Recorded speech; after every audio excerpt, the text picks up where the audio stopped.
welcome back to NetSupport Insights live at Bett. I am Kat Couchy and I've got Kate Sturdy here with me. Nice to meet you. You're okay, Kat? Nice to see you face to face. I know, properly, like not on IRL. screen. I know, yeah. It's totally different. Yeah, no, it's good to see you. So before we kind of dive into topic, do you want to just introduce yourself? So I'm Kate Sturdy and I'm the acting deputy head at Ysgol Gwynwelier in Mold. And then I am going to do my MPQH interview again on Tuesday. Exciting. So yeah, exciting. Hopefully I pass it. So yeah.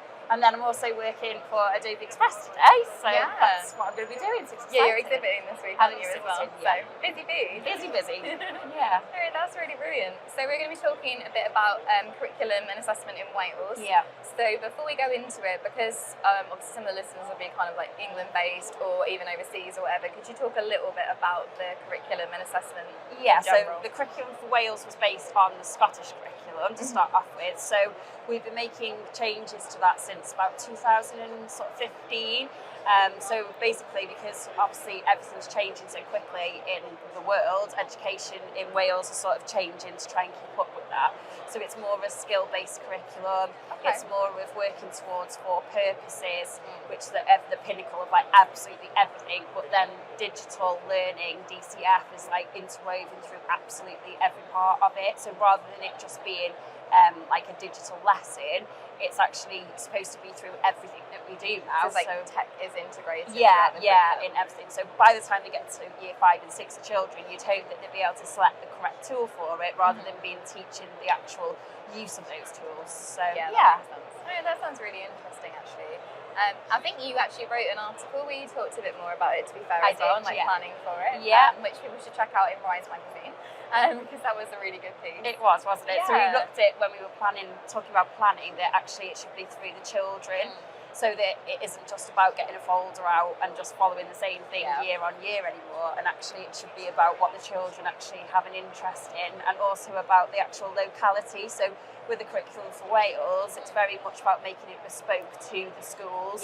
So rather than it being the standard for everybody across the whole of Wales, it's very much now that we can adapt it. So if you were doing like history, for example, you'd really look at like your local area, and who we could get in to speak about it. So it's not just about tutors or whatever. Yeah, exactly. Yeah, no, I think that's really great. And then you said there's 4 purposes as well. What are the 4 purposes? Yeah, so the 4 purposes are everything that you sort of, everything follows through. So it's like healthy, like creativity. So I can get it up on here if you want, so I can read them out to you properly. Totally. So I'll just have a look, because I don't want to make sure I say them wrong. So just wait 2 seconds and I'll have a look for you. So 4 purposes, Wales. Yeah, definitely helps to know. Right, so ambitious, capable learners, enterprising, creative contributors, healthy, confident individuals, and ethical, informed citizens. So that is like the umbrella across absolutely everything. And then from there, there are 6 areas of learning. So it's like the maths and numeracy, so it feeds down from that. Okay, so, yeah. That's really interesting. So what kind of challenges do you think this curriculum presents for educators, but also opportunities, I guess, as well? Yeah, so for the opportunities, it makes the teachers be able to sort of be a lot more creative with the curriculum. Have more autonomy. Yeah, and actually have an interest, learn with the actual pupils as well. So rather than it just being about teaching things, it's about actually working together. And also being able to integrate the technology within that is just, it's nice to be free from it and not be restrained from the curriculum.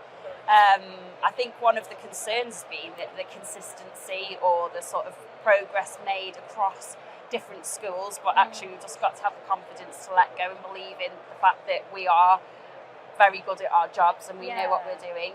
And I think that's something that some people find a little bit difficult to let go of the folders and everything that's been going on. So is that more kind of fitting in, do you think, to like the assessment side? And like how you the assessment side's a little bit trickier. So we have our national tests in Wales, so they are sort of, you can choose when you want to do them for literacy and numeracy.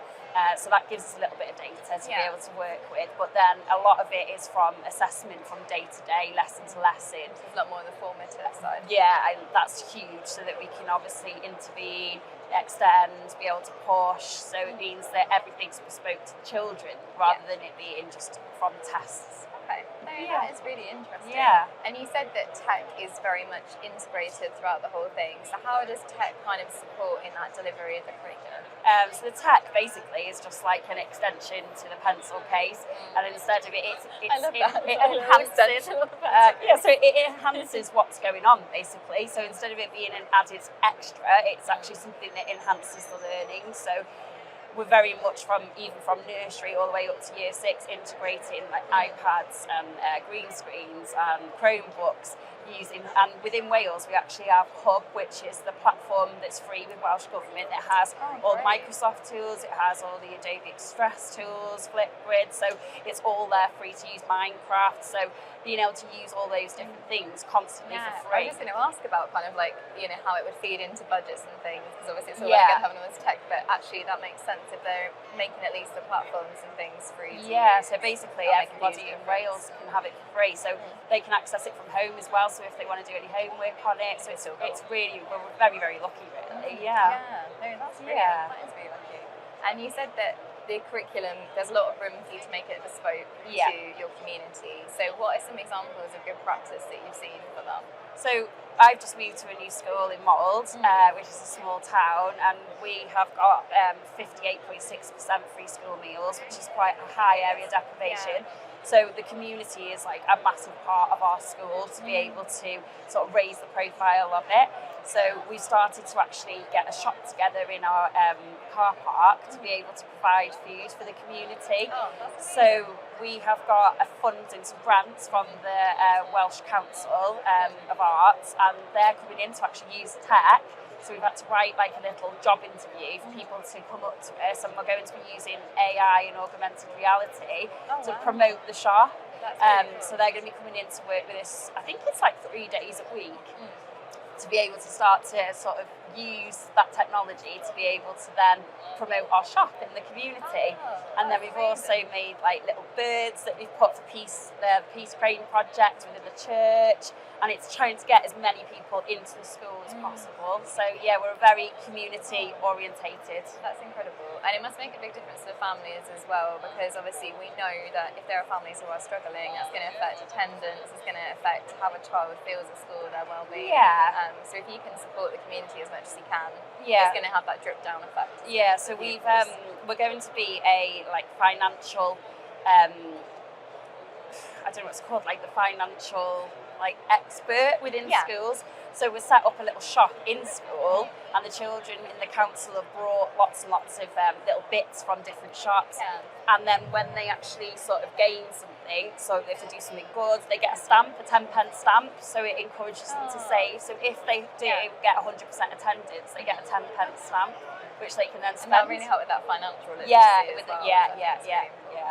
Oh, that's really great. Well, thank you so much, Kate. It's been a pleasure to talk to you today. Nice to see you face to face. Yeah, definitely. Thank you.